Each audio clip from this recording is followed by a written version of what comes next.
Hello! It is a fantastic Monday. It has been a great Monday, and it is going to be an even better week as we head into the international break because three losses on the bounce for Liverpool. And to talk about it all, we have Ronaq, and most importantly, Ronaq, we also have Nathan. Nathan, wearing your shades, looking all cool, and very weirdly wearing a fucking Barcelona t-shirt for this stream. For this very stream, Barcelona t-shirt has come out. But they also lost. So what Premier League? I just started following. I don't know. Like Liverpool lost. I heard like damn they can't even. अभी तो ऐसा ही चलते Dude, रहेगा. La Liga is very interesting. You must watch La Liga. हाँ, yeah. Yeah. Trent There's plays there, no? this one player, dude. He's injured. Carvajal, like very nice. Doesn't even play for Barcelona, but like. Oh Yeah. God, Nathan I don't know if you saw this, Ronak, but Nathan on his Instagram started the meltdown already. Huh?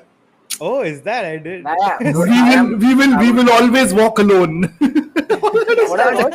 I wrote like I forgot what I wrote, but like I just confessed that Arsenal are winning the league. Immediately, 3 losses on the bounce and Arsenal are winning the league. See, thoda to... Guys, viewers who are watching this, you heard it here on the Corner Flag podcast from me that Liverpool are going to go trophyless this season. You heard it first here. Yes. Okay. I mean, that is music to our ears. I'm trying to like detach as much as I can. So, yeah, that's true. Second season Dutch manager implosion. Gaurav said, this is, I mean, we know what it's like. We have seen this. Bald Dutch manager? I've seen this before. we have seen bald Dutch manager. We have seen non-bald Dutch manager also. Louis van Gaal also we have seen. We have seen the implosion. And honestly, from international football, we have seen the Dutch football teams of yore. Like, we have seen how the Dutch teams always implode. So there is an interesting chat which I have to bring up for Nathan because Ishan has asked, what is the score, Nathan? What's the score? This is kind of like lore, by the way. We make fun of each other when our teams lose very, very badly, and we taunt the people by asking. Score क्या था, bro? 3-1, 2-1, 2-1. मतलब भूल भी गए इतना PTSD हो गया है कि you have deleted that entire 90 minutes from your system. How to block out bad memories? I had one good show that day on Saturday. Yes. And I was like, chal, something good happened last week. ये देखो, Keshav has already said Amogh versus Slot next game week, sack Derby. Let us have fun, Keshav. Let us have some fun, no? Why are you bringing Amogh into this right now, bro? Let's जीता यार, वो Sunderland था पता है, पर जीता ना, and also Sunderland above United in the league, so it's really not that easy again. But जीता हम लोग, हाँ जीता हम लोग, और Liverpool हारा. Let's focus on the fact कि Liverpool हारा. Chelsea 2, Liverpool 1. Oh my God. I don't think I'm going to stop smiling this entire stream. Why did but like let's get into it. Like Nathan, did you watch the match like properly? Full 90 minutes देखा क्या बराबर से? I watched the second half. Did you watch the match properly, Amogh? I saw the Caicedo goal. I was at a family dinner and they were showing. I watched what a goal, dude. Yeah. And banger. After that, I directly watched from the 50th minute or something. Like I firstly just want to know what Slot's thinking is with his substitutions. Because first of all, he started off the game without Florian Wirtz, which is fine. I mean, not that he's really tearing down the walls everywhere. Exactly. But that's okay. That's a fine choice. But then starts with Connor Bradley at right back. Yeah. And then immediately kind of figures out that isn't working. And took out Connor Bradley for Florian Wirtz at the halftime interval. And then 10 minutes later took out Konate and Kerkez. So now you have to think, by the 55th minute, there is only one actual defender in the lineup, which is Virgil van Dijk. And then also Andy Robertson, who came in on the 55th minute for Kerkez. But yeah, how are you going to play with? I don't even know who played as the second central defender alongside Van Dijk when he took out Konate. Gravenberch. Arey, Gravenberch. but Gravenberch. And I'll tell you what the thing is. You're very right to ask what the thinking is behind slots substitutions and especially in the defense. But I feel like the answer is there, man. Only Virgil being the only defender in that backline makes sense because he is Mr. Aura. उसका तो aura Yeah, ही काफी है सब लोग के लिए, bro. dude, like the way he twerked on that goal was bro, that is like Bro's insane. got game on and off the field as well. He's got the moves, moves like Right? that. And I mean, like, I think I don't even think he would have thought that, Kaiser is just gonna fucking plop one banger from there. No, It caught neither did even I, Van but Dijk what? off guard. Yeah, like The Caicedo goal was honestly too good. absolute No, absolute banger, full credit, full and credit. Yeah. I mean, we have seen this time and again from Virgil.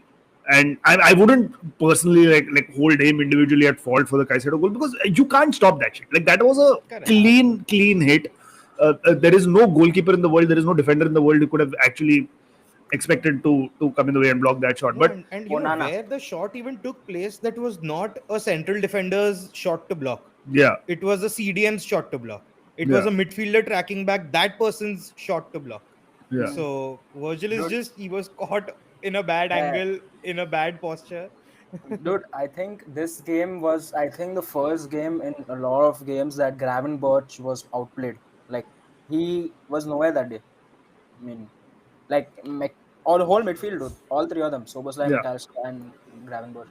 Like, See, That's why, look, like, even in the second half, he put Szoboszlai at right back, and then got Florian Wirtz. Florian Wirtz honestly played well. Like, in the he played first very minute well, dude. after he came in, he had an immediate impact with that, Dude. that pirouette of an assist of a Yes, pass. I was just gonna. And Salah had a bad game. I think Salah has just been yeah, off now this season. Like, Salah has been off, but But you I were think asking it's me about also the down tactics, to no? it is down to tactics, and it is Yes. also down to two players that I think Liverpool is missing, which is Luis Diaz Luis and Trent. Diaz, I'll tell Trent you why. Alexander, So 100%. Luis Diaz gave relentless 90 minutes of hardcore running, yeah, dribbling, attacking side of the game different.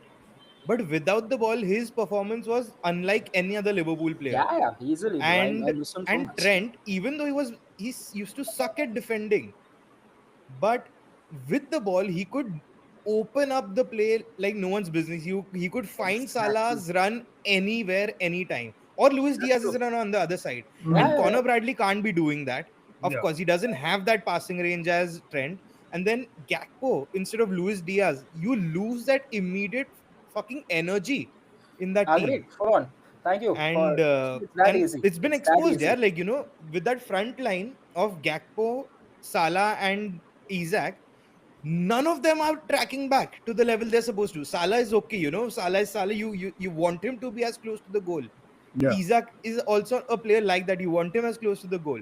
And Gakpo is not his game to be like a Luis Diaz. yeah. But so this is I have an interesting sort of thought or a conversation starter that I want to kind of bring in here, right? Like, and you mentioned, Nathan, that this was Ryan Gravenberch getting completely outplayed. What is it about Dutch players in general that makes them so inconsistent? And we have seen this with Gakpo as well. We have seen this with Gravenberch as well. At United, we've seen that with Matthijs de Ligt. There are times when he has the best performance in the world. And you're like, what a defender, what a guy.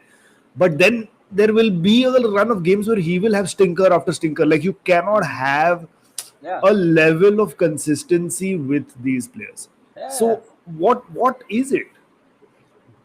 I don't know, dude. Like, I I think. mean, same with Yeah. like even the Memphis Depays. I think the last consistent Dutch player was probably Robin van Persie.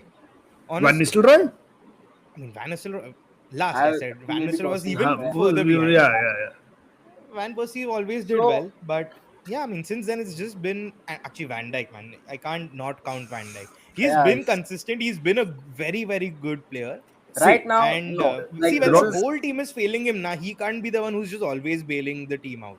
You know, the There's thing only is, so much he Van can Dijk do. has been, I think, between all the starting 11, honestly, Van Dijk has been the best three so far.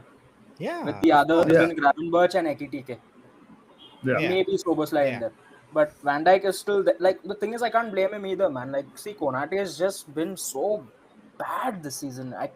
It's very Just a second. Huh? yeah. I think it's also because Konate is, like Gaurav said, Konate is killing it on Duolingo, maybe learning Spanish. His head is already in Madrid. Yeah. Fuck. And like Trent, I think that is the whole scene. Na? Like when we were thinking that Liverpool are going to get Mark Gahey, because we knew there were defensive issues there, and subbing Konate off at the 55th minute and playing Gravenberch as your second CB yeah, is just, I think it rings alarm bells more than anything, because Gravenberch is so good. He's been in the form of his life. He's been so good in the transition play. He yeah, links the midfield and the attack really well. Why would you almost bench him or put him in a position that is not his to cover? yeah, yeah. No, absolutely. Gaurav has mentioned something interesting in the chat, which is that Van Dijk has mentioned about off the field issues, and that, of course, is the unfortunate passing of Diogo Jota. I think I'm sure that has to be playing a massive role in how Liverpool, you know, cope this season, Correct. and they will always get a pass as they should, because this was a very traumatic thing that happened to one of their teammates. It's it's And you I'm can't even sure like imagine what it must be like in that every dressing room. 1-1 game at the 60th, 70th minute, every single player who's played with Diogo Jota is thinking, we needed Diogo Jota right now Yeah, yeah, yeah, across this whole season. So yeah, I absolutely, I yeah, 100% agree with that. That they do get a pass, but somewhere I also feel that it is for him that they really need to step up even more. yeah, That it's almost like a tribute to him, and it should be, the players should be turning up more. And Slot is um having it a little difficult because he's throwing the players under the bus as well. I mean, yeah, tactics and all, one side you can lose games, it's okay. This is the yeah, Premier League, and you, by losing his second game in the Premier League, third overall, he's just come from first to second. yeah. So like, fuck, what is this Hail Mary of But no, everything? that's a very interesting point, because this is what I don't understand, right? In terms of when Slot was appointed last season, of course he had a very tough act to follow in Jurgen Klopp, and he immediately wins the Premier League, which is great. But it was pretty much Jurgen Klopp's team. It was, Oh, and like it he was spent only 10 million. it was exactly It was that. 100% Jurgen Klopp set team. Yeah, so it's not that Arne Slot had too much to do, and this might be a hot take or a controversial opinion. I would still say that last season Arne Slot didn't have so much of an input or so much to do in Liverpool winning the Champions League, the Premier League. If Jurgen Klopp had stayed in the job for that one more year, they would have still won the league, and it would have been Jurgen Yeah. Klopp's team that won the league. It just, Yeah. ऐसा मतलब just it was just a hot swap, plug and play कर दिया उसको, and he came in. Now, when there are issues that need to be addressed, there are players that have moved on and players that are getting old, and his management and his tactics are actually going to be looked at more closely. We are starting to see the cracks, and I don't know, I do not know if he is that level of a manager just because he has won the Premier League in his first season. I don't think he is at that level of a manager that a So, Jurgen Klopp was. I'd like to say something about this. When we're looking at a manager's tenure in the Premier League or any top club, you have to look at it in two separate ways. One is obviously how has he been able to, if there's even someone like Roberto Di Matteo who just came in 6 months, won the Champions League, Yeah, and there's even other managers who've like someone like Alex Ferguson who's had longevity and success over a long tenure, and yeah. like even Mourinho at Chelsea. But this is the defining factor, like that you can't be discrediting the last season's win because it was Jurgen Klopp's team. All of that is fine, but you can't discredit it. No, But now the no. I second mean, faction kind of comes in, yeah, that you is can. this manager able to not just sustain but build on Yeah, this successful team and yeah, yeah. actually make it his own? Now this is a question mark. But see, that's the thing. No, you cannot discredit anyway, no, because they have the Premier League medals, they Yeah, have the they are the trophies, so champions. they are the champions. You cannot deny that. All I'm saying is that I don't think Arne Slot is the man to take the team to the next level. Hmm. I have my doubts. We can't hear you, Nathan. We can't hear you, Nathan. No, we can't hear you. No sound. All This right. will all be edited. This will all be edited. In a live Spot. stream. हाँ हाँ, मतलब live stream पे तो ये चलेगा, पर जो लोग स्पॉटिफाई पे देखेंगे ये ये सब एडिट होगा. इमीडिएटली बोल दो, जो भी कंट्रोवर्शियल ओपिनियंस और हॉट टेक्स करने हैं वो बोल दो. अभी के अभी बोल दो. नेथन ना बहुत हरामी आदमी है.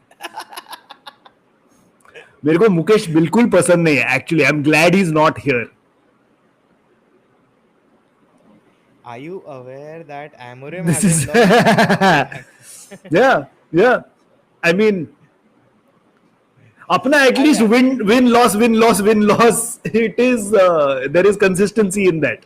And I mean, funny thing is, even Amorim acknowledged that. Amorim ko pucha ke, like, now you are going into the international break. Does this kind of frustrate you? Because now you're building momentum. You just got a win. Yeah. Amorim was like, what momentum are you talking about? This Why team has everyone no- knows what happens after a this win. this team has no momentum. It's like, It was don't talk crazy. any of this thing. We know what happens after a win. Which is a great way to go into Manchester United 2 Sunderland nil. Now it goes according to script, right? We win a game, we lose a game, then we win a game again. It is just ridiculous how our form works out. And this was a game that everybody expected Sunderland to get something out of because of the way Yeah. United have played, and because of the way Sunderland have played up until this point in the season. And even yesterday, it's not like they played badly. They gave us a few scares. But by and large, a job well done, Ronaq. Like, as United fans, there's not much more that we could have expected. Oh, 100%. I think it was a perfect performance. I would have, of course, wanted more goals. 2-0 is, I can't complain, but because we controlled the game, we put in a performance that was worthy of the name that of a Manchester United performance. It was a clean game. There were actual, you could see what Amorim has been talking about when the whole system and what kind of a game he kind of wants, with Ahmad and Mbome just always kind of switching in. Whoever's coming in from the left, even the defenders were confused. Yeah, Is this going to guy overlap? Is this guy going to give it to the other guy who can also cut from the left? And yeah, then Mount, what an amazing touch! What an introduction into the game. That Mount energy, just the finesse of his class, man. I think Mount is a yeah, very classy player, and even though he's had a very rocky career up in United up until now with injuries and not really getting enough playing time, but Amorim has always been an admirer of Mount, yeah. and yeah, like I think a fit Mason Mount who constantly gets minutes would be very very critical to United. Yeah, when we signed Mason Mount, I have to be honest. I'll put my hands up and say I wasn't very impressed. I wasn't very sure about this transfer. I mean, like Chelsea, he's not Correct. really like he had like a big thing at Chelsea, and then I don't know what is he doing here. Just another has been sort of transfer. This seems like unnecessarily we're wasting money. And his injury record from the time he started his Man United career kind of vindicated me. Like Hmm. why did we spend this much money on this kid? Correct. But I'm beginning to follow the church of Mason Mount now. I am becoming a believer because yes, you're right. The reason why Amorim has been such a big fan of him is the tireless work rate that he brings to that pitch. 90 minutes, no attitude, just proper work. Even off the Yeah. pitch, you can see this kid has no attitude, no qualms. Just he For the just game. wants to he just Yeah. wants to learn from the manager and do what he's told and do Yeah. it well. Like Yeah. that is something that we have missed so much at this club, so Correct. much. And players like Alejandro Garnacho, to a certain extent, players like Marcus Rashford, Jesse Lingard, Paul Pogba, and the types, these kind of characters have ruined it for United over the years because उनका अलग ही trip चल रहा था. Hmm. Somebody like a Mason Mount really brings that work ethic back in, and we need more of that. Of course, you need a few mercurial players as well, and we have those. We have those now with a Brian Mbumo, with a Mateus Cunha. We have those Yeah. now. Bruno Fernandes as well. One thing about the game, which was very interesting and a tiny bit concerning for me, was around the 55th, 60th minute when Amorim introduced Mateus Cunha into the game.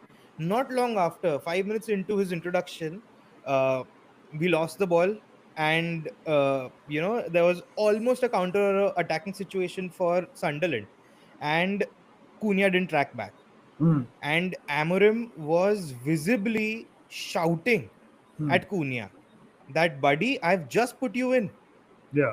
5 minutes back. You cannot not be pressing. Like, start fucking running. Yeah. And now, just because we know what kind of a player Mateus Cunha is, he is a little bit of a live wire. Yeah. You have to kind of manage him. So I Yeah. don't think there's anything behind the scenes. Even he would have understood that, there's a bloody counter attack going, and I've just come in, I have to run. Yeah. But I don't want to see any of that. I want to see players inherently who are coming on as substitutes running their hearts off Yeah. to ensure that whatever result we have is, we're keeping it. Yeah. Or if we need a change, we're able to change it or bring some change into the game. Yeah. And Yeah. yeah, like just that. I'm happy that after that I didn't have any issues with Cunha across the game. His substitute stunt was proper. Did everything else fine, but just that one bit where even the manager had to kind of reinforce, that Hmm. was a little concerning for me. Yeah, good goal for Benjamin Sheshko as well at Old Trafford. First Old Trafford goal for him. Nathan, how many goals does Florian Wirtz have for 115 million? Oh, and we still can't hear him. Shit. That's pretty much like Florian versus Yeah, performance. yeah, that is. Appearances there, but no sound. Nathan is also doing 008. Oh, man. But yes, Liverpool fans in the chat, you can also tell us if Nathan is unable to speak. You have the option of chatting in and telling us what Florian Wirtz's stats are like. But fucking great goal. This is what we were missing, in a set piece, a long throw that too. We are not used to that at Manchester United, Yeah. of us creating goal scoring opportunities, less actually scoring from them from a long throw. Yeah. And was again, so perfect good. movement, right place, right time, good finish. Absolutely great. Nathan, mic check kar le ek bar. Nope, cannot hear you still. I don't know what is happening to you. तेरा wireless mic नहीं चल रहा है Nitin. I think तेरे को connection डाल ही देना पड़ेगा. 3500 तेरा नहीं बचने वाला है. तेरा 3500 तेरे को कोई बात नहीं यार, एक और स्टैंड अप शो कर ले, हो जाएगा. Right, but I also want to talk about, moving on from the United game. Of course, it was a great game, 2-0, but I think that's more than enough. Let's Yeah. United के बारे में next week वापस बात करेंगे जब Liverpool का match होगा. I mean, luckily now अभी तो इंटरनेशनल ब्रेक है, तो थोड़ा टाइम है. Like we have 2 weeks of amazing peace and quiet, Yeah. which is great. Let's also talk about Sané Lammens for his Yes, first start, Yes. debut for Manchester United. It tells you how traumatized we are as Manchester United fans Yeah. when a goalkeeper catching a ball leads to cheers, not just wherever we are watching. Like there was a Yeah. screening at Nesco जहाँ पे बहुत सारे United fans गए थे. I think somebody who's in the chat might also have gone there. उधर तो cheers हो रहे थे. We were seeing multiple people on Instagram also talking about we actually cheered at this moment. अरे मतलब Yeah. Old Trafford में भी cheers आ रहे थे. नहीं fucking Yeah, I mean, caught the ball. After the fucking traumas of Andre Onana, Yeah. and Bindir also not being any not being of any fucking level, and there's feedback from Nathan's mic, I think. Yeah, yeah. Nice. Nathan, Oh Huh. wow. Okay. good. So Sané Lammens, it was just a brilliant debut. All we needed was a fucking solid goalkeeper, and his aggression in the D, his capability, strength, and he was able to fucking manage the opposition. Nathan, That's नहीं हो रहा है, नहीं हो रहा है the तेरा. sound. Horrible, Can you horrible. hear me now? Is this We better? can hear you now, but we can hear ourselves also. What? Okay. Yeah. There's feedback. Holy shit! मतलब see, this is what happens when Liverpool will lose 3 in a row. पूरा मतलब घर बिछड़ गया है उसका. They have everything. Like the earth has been taken away from under their feet. There is a chasm. They've lost all composure. Can't see Everything. Nathan. Can't see Nathan, can't hear Nathan. When we can hear him, we are louder. It is next level. The implosion, the Dutch implosion has well and truly begun. But yes, honestly, like we were talking about Senna Ramins and you were making a point, Ronaq. So you can Yeah, resume that. just fucking happy to see a goalkeeper who's obviously so young, but so strong, so confident in his abilities. जो करने के लिए आया है वो किया है. No bakchodi, no nothing. Commanded the D, Yeah, told every player where the attackers were. After every mistake, after every shot he saved, you can see him shouting.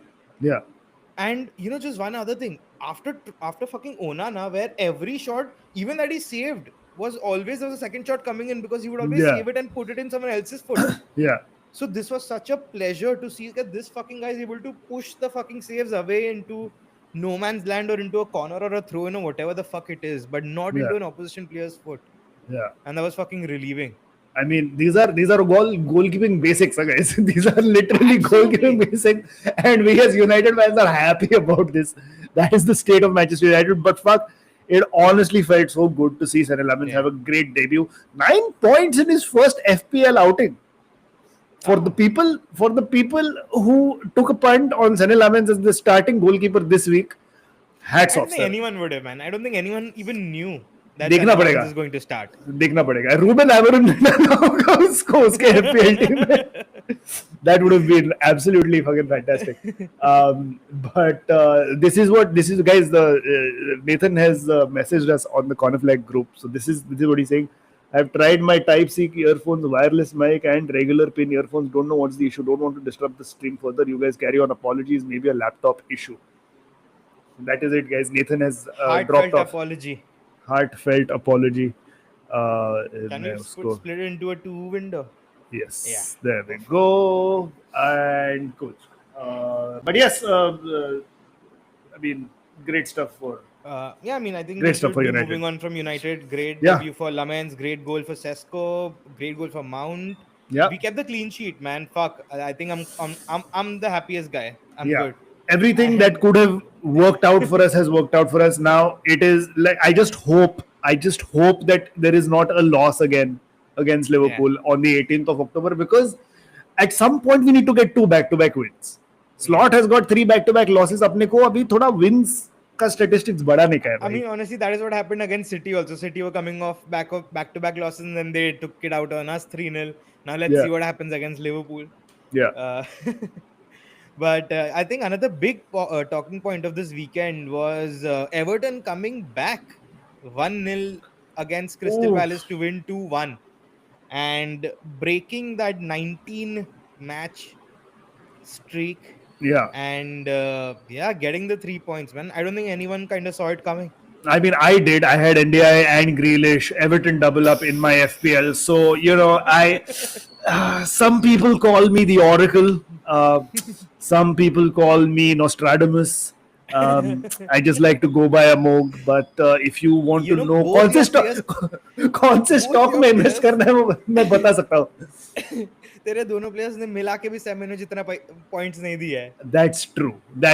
For people who don't know, we had this whole FPL section in our preview show on Friday, and of course Friday 11 बजे deadline था. We finished the stream at around 10:30, and then I went to look after my wife. She was a little unwell, and I went there, and मैं completely भूल गया. तो मेरी बीवी बहुत खुश है मेरे से, पर मेरी FPL टीम मेरे से बिल्कुल नाराज है. So I have my priorities extremely skewed, by the way. Like my wife should know better, but yeah, like it has salvaged my FPL team. Like I'm still only a little bit above average, but I'm so happy that Grealish and NDI both had positive outcomes. I think we can say that I think Ange does look like he might be the next person going out if the way they're playing Nottingham Forest that continues. Yeah, but see, the thing is, like I feel like with Nottingham Forest and with Evangelos Marinakis, the owner of Nottingham Forest, I feel like it is such a chaotic situation there, right? And we spoke about clubs that have chaotic situations like West Ham, for example. Graham Potter choosing West Ham as his next job was never going to be the right move because of the chaos that is there at that club. And Nottingham Forest is exactly one of them. Nottingham Forest had done so well with Steve Cooper and then with Nuno. Right, Nuno did so well to build on what Steve Cooper had done, Correct. the foundation that Steve Cooper had laid. Hmm. And now with Ange, they've just because of one bust up between Nuno and and Marinakis, Marinakis. the whole thing has just fallen apart. And now Nuno has and Ange has come in, who apparently just looks like has come in because they're both Greek. Like Yeah. I don't understand. I don't understand. And he's just been put into this frying pan Hmm. without a life jacket, without I mean, I don't know why you would have a life jacket in a frying pan. That's a weird analogy mashup, but I was rolling with it. yeah. Yes, Yeah, but I put just your wanted to eggs say, with life jackets. I just wanted to say that with Nottingham, like even if Nuno would have stayed, I don't think they were looking at a very healthy season compared to Yeah, the last one, because not only did they lose Anthony Ilanga, who was a very critical part of their counter-attacking game style, yeah, who had unbelievable pace yeah, and unbelievable pressing yeah, to to make that gameplay kind of happen. yeah, And so not only did they lose Anthony Ilanga, we knew that Chris Wood's last season form was not going to be something sustainable, because last season he scored so many goals with such yeah, few opportunities, yeah, and he's anyway a quite old and experienced striker, so it's not that he's going to keep banging in 15-20 goals every season in a Nottingham Forest side that is anyway starved of opportunities. yeah, Of course, they were able to hold on to Morgan Gibbs White. That was honestly a boon for them because he's such a yeah, creative player. But I didn't see them because they didn't. Their other strikers, I think Taiwo Avoni, and even that guy has barely played over the last 2 seasons. So yeah. they definitely needed more reinforcements in that, in the attacking side of the pitch, and that didn't come. So who was Ange playing as a left winger? Nico Williams, who's their right back. Yeah. I mean, there is a Nico Williams at Athletic Bilbao who can play that role, but it is not this Yeah, Nico Williams. So, Ange, ये थोड़ा confusion हो गया confused. आपके दिमाग में. That's who we are, mate. That's who we are. But yeah, like I really think that he's going to go. But at the same time, no, Ronak, I don't know if you've heard this, and I don't know how much of this is true. Uh, but it looks like West Ham might already be ready to sack Nuno. No, no, I don't think that would be the case Look, at all. if certain rumors are to be believed, they are looking at completely rejigging the management at West Ham United, and Scott Parker is being considered. Come on. Yeah, That would and be such a that would be anybody, any sane football fan's reaction would be that why the fuck would you want to sack Nuno after just appointing him for Scott Parker? Why? yeah, I mean, like I thought when you were just about to you're building up this, I thought you were gonna say some top manager ka name ki, this opportunity is turned up for them, and they're going guns blazing. Fucking Scott Parker, they're going to displace Nuno for. Nuno, who got Nottingham into European football. Nuno, who played such a good game at Wolves when he was their manager. Yeah, Nuno's a proven Premier League manager who can yeah. build a team up. Why would you fucking? No, I don't think there's any truth in that, man. I don't think so. I mean, it could be just the fake news, like Mr. Trump says, but it would be interesting. Though they did lose to Arsenal, and we called it in the preview show that Arsenal are Yeah. going to have an easy time. 2-0 victory for Arsenal. Hmm. Declan Rice with the opener. Uh, Yeah. I mean, as easy peasy as it can be, as Correct. easy as it can absolutely be. But Martin Odegaard's injury is a big Yeah. concern now for Arsenal. It is a big concern because this is a second injury, and Yeah. we're just about touching 3 months of the third month of the Premier League. So definitely not good signs for Arsenal. But one thing I can say is they have more than enough cover to Hmm. just about manage. They have a fairly easy run of fixtures. Uh, here on in, keeping the Champions League aside, and even Champions League, they're top of the pile, right, of the Hmm. Champions League. So Yeah. Yeah. even there they seem to be doing fairly okay. And I think it's just about managing Odegaard. Now that they have such depth in the team, it is about managing your star players so that they don't get these injuries, and you're able to fucking surf through and use them when they're really most important. And because now you have the cover of Eze, you have, we've spoken about Arsenal's depth way too much across the last few episodes, but Yeah, we have. yeah, I think they should be able to not surf through it, like, because Martin Odegaard is obviously the club captain. He's an incredible player and Yeah. can break lines like no one's business. But yeah, I think they'll be able to manage.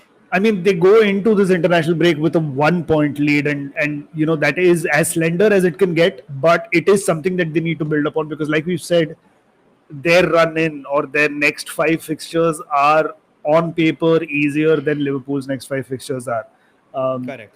is there any chance of Manchester City coming in and 100%. joining this title race? Because currently Manchester City 100%. are in fifth place, 3 points behind the leaders Arsenal, but they take on Everton next.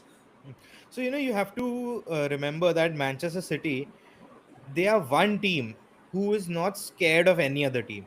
Yeah, They look forward to the big matches. They look forward to the big encounters. They're waiting for Arsenal to come to Etihad. yeah, They're literally waiting for it. So it yeah, is stuff like that. So if they keep on keeping on the way they're doing, I know they've had some defensive troubles, but Donnarumma is obviously like a fucking wall. He's such a good addition to that team, and that just speaks to Manchester City's intent and desire of this Pep yeah, Guardiola team and this club, because they just bought James Trafford, who's a very good goalkeeper, but everyone knows he's no Gigi Donnarumma. yeah, If there's a chance to get Gigi Donnarumma, they're gonna yeah. get it, and They they have to did, get him. Yeah, yeah, yeah, and that is just fucking A to them. And you can never count Manchester City out. They yeah, have Erling Haaland. They have a lot of the good players there.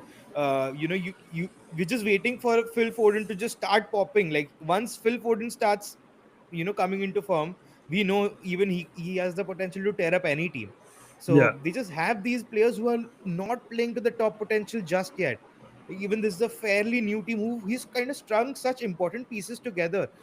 Defense is kind of in the works with such new players, like young players also coming in, like the Rileys and the Oscar Bobs, and then even Mateus Nunez. Of course, he's been there for a couple of seasons now, but Mateus Nunez at right back, and then of course Rodri was injured, so again assimilating Rodri into the team.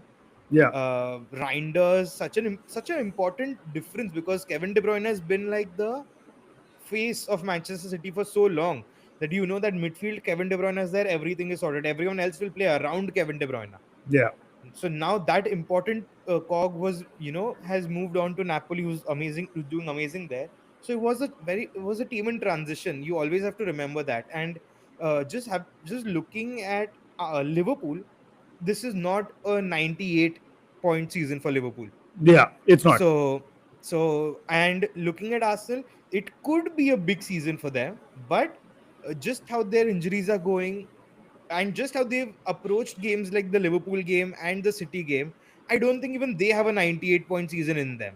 So the threshold for winning the Premier League might be in the 80, 85, 88 region. And that is, Manchester City can definitely make that total. Yeah. Did you? So I mean, again, Manchester City winning 1-0 against Brentford. Brentford couldn't put another side from Manchester to the sword this time around. But Yeah, it was the Erling Haaland goal that settled it. Erling Haaland in the form. I mean, I don't even know what the form of his life is anymore. Like, yeah. what is Haaland's form of his life? Like, he's just raising the bar every season. And This is even Thierry literally like, Henry, you must have seen Thierry Henry had this to say, like, he's a freak and he can get freakier, is what Thierry yeah, Henry said. yeah, He's going to be the first guy to score 6 goals in the game, and he would have done it already. But he will score 4 goals and then he will miss 4 goals. yeah, yeah. So he is genuinely a freak of nature. 100%. And you have to remember, Haaland he's the son of Alfie Haaland, who knows what top level Premier League football is all about, Yeah, who's been involved in the comparative football since such a young age. He's been born into it. And then yeah, obviously even his mother, Haaland's mother is also athlete herself. yeah, And it was obviously the genes, but also the way this guy trains. Like, there was an interview a couple years back or something that Haaland even sleeps with his mouth taped up, because Yeah, he's like, I don't want to mouth breathe at night. I want to make my breathing only through my nose so effective that mouth is just a yeah, bloody over and extra, because that all goes into it, that how elite of an athlete this guy is. yeah, And it just shows he's a 6'5", 6'6", whatever, 6'4" freak of nature. And everyone thinks that he's such a brute. Like, he is a brute, but yeah, his touch is so delicate, his finish is so sweet. It is amazing to see a player of that height and that stature to be able to do the build up play so well, to be able to not just throw the defenders, but also sneakily put a finesse goal past the yeah, keeper. yeah. I And mean, that is the beauty of Erling Haaland. we saw in the Manchester derby as well. The finishes that he had in the Manchester derby also were such delicate finishes. Very proper. It's not all about brute force bursting No, the net sort of exactly. finishes. He has And everything in his locker, and this season, I think I'm most impressed with Haaland, because this season even he has understood that now there is no Kevin De Bruyne behind me. I yeah, can't just blindly be running into the space and expect a ball will fall into my feet. Now look at the City game and look at Erling Haaland's movement and build up play. It is brilliant. Even yeah, if he has 5 touches in the first half, all of them would be important touches and progressive touches towards a build up play, and that's yeah. amazing. Yeah, yeah. I think they're doing it well. Speaking of Kevin De Bruyne, did you see Kevin De Bruyne did make an assist for Rasmus Højlund for Napoli Yes, earlier today, and everybody was talking about how if that was Rasmus Højlund at Man United, he would have missed it, which I think is an unfair comparison. I Which agree. I And think see, is unfair. there's two like, with United, there's obviously so much pressure, so much criticism. You can very easily get burdened by it. Yeah, Secondly, he didn't have Kevin De Bruyne behind him at Manchester United yeah, to give that such a beautiful pass, such a beautifully weighted pass. And then obviously the intensity of the Premier League is very different to that of the Serie A. And like, I'm the most happy to see Holland absolutely balling at yeah, Naples, because even before the season started, as soon as his transfer was confirmed to Napoli, I was the first to put it in my chat that, 10 plus Serie A goals for Hoyland, just Serie A goals, not yeah, European goals. 10 yeah, plus Serie A goals for Hoyland, guaranteed. yeah, Even though knowing that Lukaku is there, he might not play the first striker and when Lukaku comes back, but I knew because that guy is so good. There yeah, is there is a player there. yeah. It didn't work out at Manchester United. It might later on. We don't know. But I'm just happy for him. And that guy, he's a striker. He needs to be scoring goals, and Yeah, that's where yeah, he's literally glowing. yeah. And also, he has the experience in Serie A. He has come to Manchester United from Atalanta, where he has had a great season.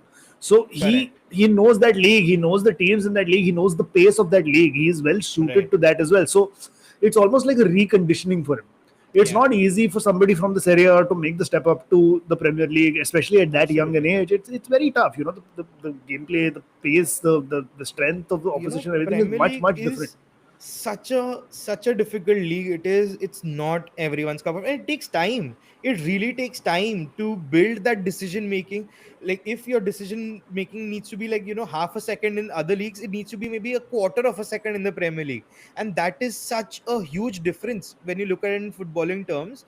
That clarity in decision making really shows what kind of a class a player is. And that is why I say Florian Wirtz will eventually come good. No matter he's not been really in the goals and assists up until now for Liverpool, but there is a player there that is so intelligent. And it's just where it'll take a couple months, maybe more, and it'll start to come to him that, the timing of the Premier League, the intensity. There's always two players on you in the Premier League. It's Yeah. just how the league is. Yeah, yeah. Speaking of teams and entities that are making a comeback, Aston Villa have started to turn their season around. A 2-1 victory this time for Aston Villa over Burnley. Um, we spoke about this. Unai Emery is a class manager. Aston Villa have a decent squad. It's Correct. only a matter of time before they start turning it around, and they did. And interestingly enough, I was though saying that the turnaround would come with the introduction of new players, with the introduction of Harvey Elliott and Jadon Sancho. But the turnaround has come long before. It came through the Watkins and the Rogers and Daniel Malin, Yeah, who has been just a super sub across his tenure at Villa. yeah. And this game, he was given the nod to start, and he, banged the 2 goals in. You know Poured what's his. interesting? You know what's Uh, interesting is Donian Malen came to Aston Villa with a lot of promise, right? Like he was known to be yeah. a very very good player, technically sound player, and I think in his first season he was a little hampered because Leon Bailey was there, and Hmm, Leon Bailey is a next level player. Like he is right. a very good player for a club like Aston Villa. Of course, he has Right. his consistency issues, but on his day, Bailey is a class act. Right. Now, since Bailey has moved on, I would have expected Daniel Malin to actually play more of a starting role or Role. more of a Yeah. important role in the squad. And of course, Jadon Sancho being the backup in this case, and I think he's paid his manager dividends in that in terms of Yes. the 2 goals. But again, on one hand, there is the fact that yes, they've got a good victory. On the other hand, it is against a newly promoted team. So really, how Correct. much Correct. is that really going to help? You know, how much is that really going to make a difference? Because if we look at the table right now, Aston Villa still 13th. Uh, Hmm. 2 wins on the trot, yes, but they are up against Spurs up next. No, It's going to but be tough again. with it's too soon to be looking at the table. You only supposed to look at the top 1-2 teams and the bottom 1-2 teams. Hmm. Right now, opening 7 weeks, the middle, you don't really look at the table. It's Yeah, pointless. But yeah. That's uh, predominantly for United fans, by the way. We're in the middle. Don't look at it. yeah, pretty much. Don't look at But it. with Villa, the concern is a little bit more. Even though they've got the win against Burnley, it's fine. But the concern is that Watkins is still not so much in the goals. If it was Hmm. 1 goal Malin, 1 goal Watkins, or if there was Watkins with the assist or something, I would have been happier as a Villa if I was a Villa fan, because you want your striker who's known to be almost talismanic for uh, Villa to be scoring goals. And this was supposed to be Ollie Watkins' prime season, where even the likes of Manchester United were looking at him. Yeah, Even Newcastle was looking at Ollie Watkins, and Villa made it very clear that Watkins is not a player that anyone should be looking at, especially in the Premier League, because he's not yeah, for sale. yeah. And And I think that's ha- where they made a bit of a mistake, though. I feel like they should have cashed in on Watkins when they had the chance. Because again, look at his age profile. You know, he's not getting any younger, obviously, and as a striker, it is going to play a part. He is not he has not made it to the point where he is first choice striker for England also. And of course, no, a large part of it is because Harry Kane is there, and it's very tough to break into that squad in that position. And I get that. But at this age, for this player, I feel like Aston Villa at the start of the season probably had extracted everything that they could from him as an asset. but And I think it even would have been wiser to move him on. If you were Villa, who would you go and purchase for the price range? Now, suppose you have to assume that Ollie Watkins would go for about 55-60 million, considering he's a proven Premier League striker, but he's older. Yeah, So I know Voltemade was 85 million because there's potential, because the yeah. career is ahead of him. But But no, no, no. But here's the thing, right? Voltemada was also 85 billion. If that was his final transfer fee, it was also that because of Newcastle. correct, correct, correct. Because they knew that Newcastle were fucked. Because they knew Yeah, that Alexander Isak was on strike. He was not right. playing for them. He was definitely going to go to Liverpool. And Liverpool were going to break the British transfer fee record. Fee. So Correct, they correct. knew that All Newcastle of those had the money to factors were spend. there. All of those factors were Right. there. So Yeah, if yeah. if if that was not the case, Aston Villa could have got Voltemada for 60, 60 70 probably. tops. Right, Would have right. been a realistic figure for them to get Voltemada. And even if not Voltemada, they could have got Johan Visa was available, for example. They could have got Johan Visa as well. He could have fit that Aston Villa Yeah, level very, very yeah. well. So yeah, I feel like fuck that. Honestly, if I was Aston Villa right now, I would say give us Rasmus Højlund. Oh, yeah. Give us Rasmus Højlund, take Ollie Watkins. Honestly, even Nico Jackson, man, I don't know why Yeah, they didn't go for Nicholas Jackson. yeah. It was a straight London to London move. Like, he would have been happy. It was the easiest move to kind of do. Aston Villa, Chelsea Birmingham, by wanted the way. him. Sorry? Aston Villa is in Birmingham. It's okay. It's not too far from London, right? It's Yeah, very not too close to far. London. नहीं, Yeah, yeah. मतलब it is Powai Kolaba Yes, that's fine. in traffic. But yeah. See, this is a football podcast that also teaches you geography. So we have everything here. But yeah, I would have explored the opportunity to sign Rasmus Højlund on loan and Hmm. send Ollie Watkins the other way, because it would have been a better signing, yeah, or that would have been a better deal for Villa, because they know Hmm. that Ollie Watkins is his powers on the low. He is not the same Ollie Watkins as before, and they know that a club like Manchester United would have been so desperate to get him Yeah. that they would have paid over the odds for him, and they could have Correct. put in Rasmus Højlund in the mix as well to sweeten the deal. So But I'm so happy that we didn't go stupid. We didn't go for any yeah, stupid transfer targets. We yeah, stuck to whatever Amorim and the other, now the Ineos and the ownership structures model was. And yeah, like I'm glad our transfer. I'm very happy with United's transfer season. yeah, yeah. So 7 weeks in now, let's wrap up the show by talking about the transfers now. If you look at all the transfers, are there any clubs that you feel like have done excellent business? Because 7 game weeks is a good sample size now to see how the new Yeah, signings have bedded in. yeah. What team do you think has done some excellent transfer business, and what team do you think has done some atrocious transfer business? And I let's think talk about the big excellent. teams first. I think the best transfer window was Arsenal, hands down, Hmm. because not only did they have such a brilliant team on hand, they also got the likes of Gyökeres, who's a fucking star striker, and who'll obviously bang in the goals for them. Then they got Zubimendi, amazing stalwart of a midfielder, so clinical, so technical, brilliant interceptions, amazing reading of the game.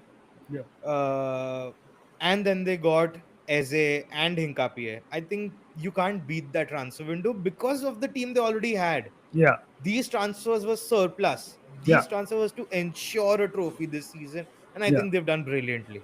yeah, yeah. So Arsenal is the first, and I think the second best transfer window is United. Hmm. And one of the things, because you have to also see where we were last season, we weren't able to, although we're still not scoring as many goals, but we're at least creating the chances.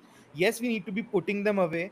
Yes, we need to be conceding fewer goals, but I can see some progress in terms of our signings are good, and we also have now integrated Lamens, and we could instantly see the impact in our defense with Yeah. Lamens there. So just super happy with United's transfer season. And I think one bad transfer window, I mean, I wouldn't say bad, but questionable is Liverpool's, because although they've got such amazing players, they really needed a defender. Yeah. And they just got Jeremy Frimpong and Kirkes, who are brilliant defenders. But what about the CBs? Yeah. There's a reason why they were going for Mark Gahey, and we can see why he was needed. You could even see it in the Liverpool and Palace game, how critical Mark Gahey was to Yeah. that Crystal Palace defense. And just imagine Mark Gahey partnering Virgil van Dijk. That's Yeah. a defense that is as good as Saliba and Gabriel, because Yeah. right now Saliba and Gabriel are the prime defensive property. Yeah. And Virgil van Dijk is obviously better defender than both of them. I mean, categorically better than both of them. But he doesn't have a partner who's just as good. Yeah. And that is why Virgil van Dijk is constantly being exposed. And Yeah. Slot is just not able to figure it out. Yeah. And You know, just the here's a changes to the back four within that game, here's it a was here's ridiculous. here's an interesting thing, right? Like, you think Liverpool should have pulled the plug on the Isak transfer, considering how long it was taking, considering the fact that the player was on strike and everything. If a player has gone on strike Hmm. because he wants to move to your club, that gives you the leverage as the buying club, Yeah. right? Yeah. I don't know after that. Again, like, I don't know the nitty gritties of how that transfer was concluded, Hmm. but simple math would tell me that if that is the case, if the player has decided to go on strike and decided to not play for your club again, you can command a lower transfer fee. And if that is still not happening, you can say, okay, fine, cool, we do, because you have Hugo Ekitike. It's not Yeah, like you don't that is the have. thing. Like It's not with like you don't have the attack. You with the way can. Ekitike started, I Yeah, thought very well that they might pull the plug on Isaac because exactly. this is a transfer that is not materializing. We are And already in the closing days of the window, and exactly, and to add to that, exactly what you said, which is that they needed a center half, and because they dragged the Isak transfer till the very end, they didn't have time to put the proposal together for Mark Gahey. correct. If they would have worked on the Mark Gahey proposal, if they would have made sure that Crystal Palace got an adequate replacement for Mark Yeah, Gahey, yeah, Mark Gahey would have come to Liverpool.